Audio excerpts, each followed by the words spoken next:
We've been talking about the big headline of the day in the weather department, and that is that there were 2 tornadoes yesterday. We have some video that we just got in from Dennis, in which you'll see up on the left-hand side of the screen, it's swirling by. Yeah, right there, and it looks like it's awfully wet. It was wet at the time, Eric. Obviously, those winds were, what, 110 miles an hour. So the fact that we're actually seeing some of these images now helps to explain what happened before the damage. Hey, you know, it's tough to visualize what a storm is doing. Lots of questions after something like this, because it's not something you deal with a lot. And you look at a video like that, so that is not necessarily the powerful 110-mile-per-hour tornado. But when you have this storm and you've got swirling, chaotic winds, sometimes you have a tornado that's skipping. We kind of had that yesterday where it touched down, then it's up in the cloud, then it comes back down again.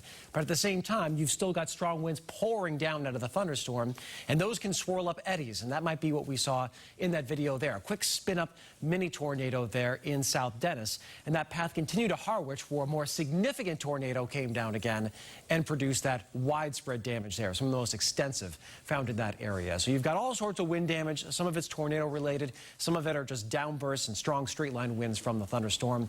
Either way, today was a nice day to kind of get back to normal here. Certainly the cooperative weather for all the cleanup efforts. We've got blue sky overhead, and we're going to see a lot of that in the days to come. Much calmer conditions out there.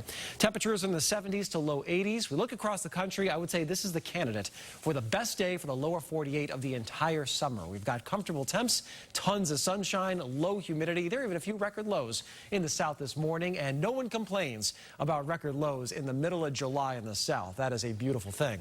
Comfortable across the northeast, and dew points are low. It's going to make for a great sleeping night out there. We'll dip back into the 50s to low 60s.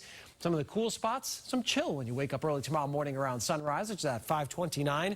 Light winds tomorrow, just a light onshore breeze will develop. A lot of bright sunshine, some fair weather cumulus clouds. Otherwise, it'll be a great summer day for anything outside. We're talking about sunset at 8:11.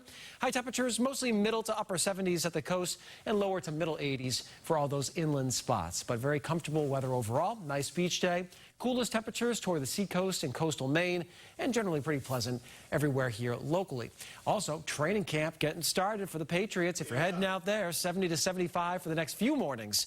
The gates opening around 9 a.m. And so Thursday, Friday, Saturday, I'm sure there'll be some big crowds and really cooperative weather if you're heading out. The humidity's in check, too. Each day is just going to be a little bit warmer, eventually getting hot as we head toward the late weekend. And those dew points, again, very comfortable for this time of the year for Thursday and Friday. It does get muggy on Saturday and much more humid by Sunday into Monday.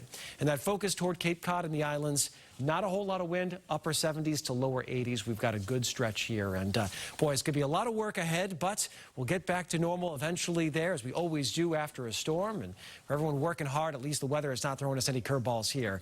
Just a chance of some storms as we head into early next week. And they'll be few and far between. Dave and Lisa, back to you.